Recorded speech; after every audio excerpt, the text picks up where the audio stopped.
David, in favour of Brexit. Go ahead. Merci, monsieur.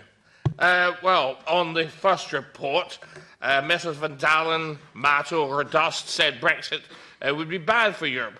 Well, you had 2 years to be reasonable, but Messrs Barnier, Verhofstadt, Juncker were not reasonable.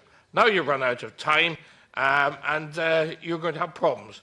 However, you may be interested to hear that there are aspects of this document we like, and even approve.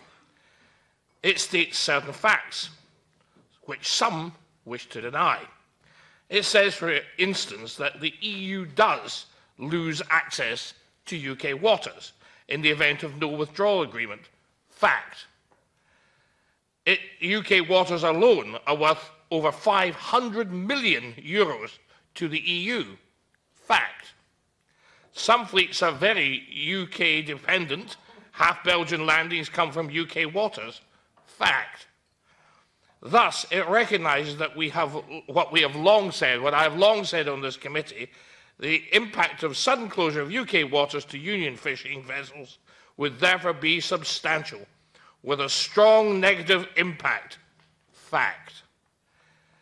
In short, and despite Project Fear Marks 1, 2 and now 3, we are right to say that the EU has a lot to lose from no agreement.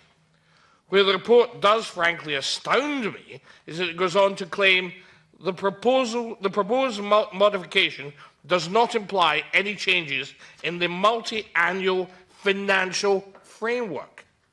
At best, this is a tendentiously technical, short-term interpretation of the impact, which is significant, large and long-term. We oppose this report because, despite actually agreeing with much of it, because it shows how far bureaucratic procedure is from what happens in the real world, ladies and gents, please, get real. As the report in practice acknowledges, you are in grave danger of cutting off your noses to spite your faces. Personally, I always liked those spaghetti westerns. I'm sure you've all seen them. Well, Clint Eastwood, Charles Bronson, Lee Van Cleef and Sergio Leone would all understand where we are today. It's the moment of tension, usually under a burning sun, close to the end. Who will blink first? Well, this is not a film.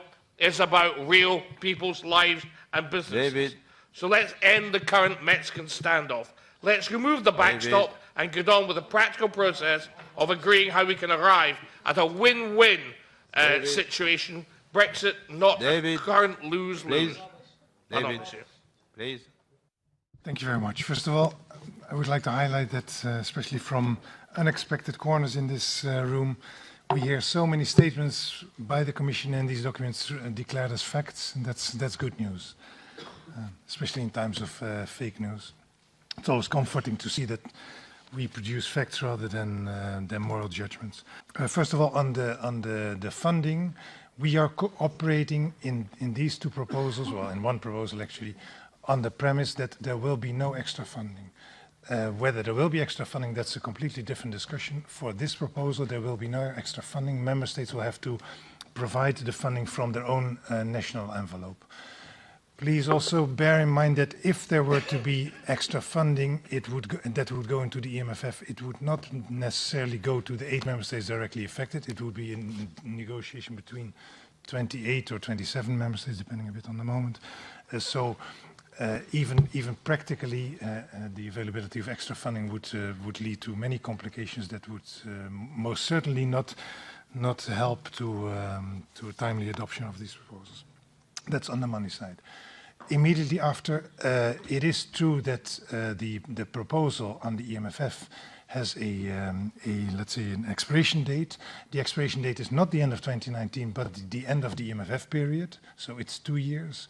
I made reference to the 9 months as an option to use that for 2019, because 2019 is the first that's ahead of us. That's the only reference. But in principle, the new measure for temporary cessation is applicable for the whole period of the EMFF. Of course, always within the limitation of 9 months application. We are permanently in contact with our partners in the Northeast Atlantic. We are in close contact with the main partners like Norway, etc. on any eventuality. For a long time we were working with them with the prospect of a withdrawal agreement with a transition period, but we are also in contact with them on the eventualities of a no-deal Brexit.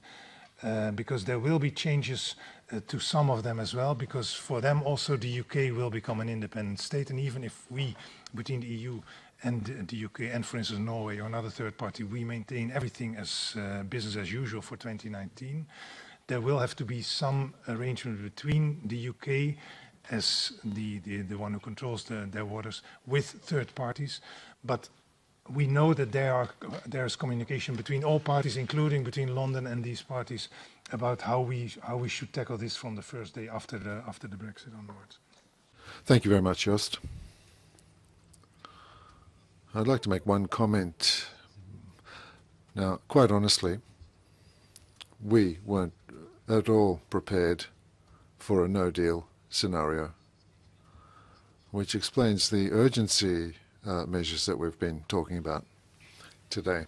We were focused on a scenario with an agreement. We were convinced that we would get an agreement, and now because of our excessive optimism we're faced with a very concerning situation. We can always hope that by the 29th of March we get an agreement, as Richard said, whether it be a hard or a soft agreement, but look, this is all about a no agreement scenario. We can't stop Brexit. I mean, the British can only they can decide that.